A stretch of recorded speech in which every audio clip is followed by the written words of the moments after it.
Hello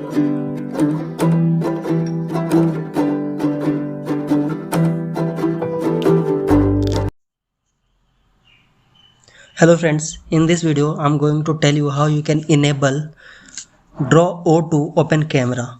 So to do that, we need to go to the settings. After that you will find the convenience tool in your smartphone. Just click on there.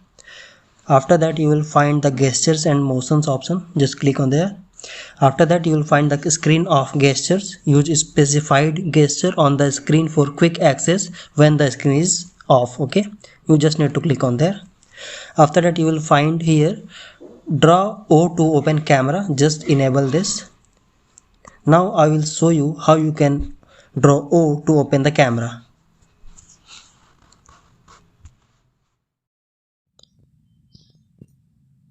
Now this is the phone.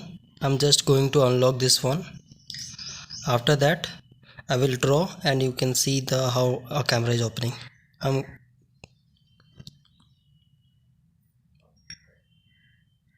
Yeah, see, the camera is open.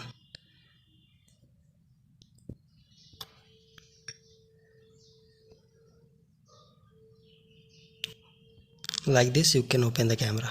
Okay, thank you.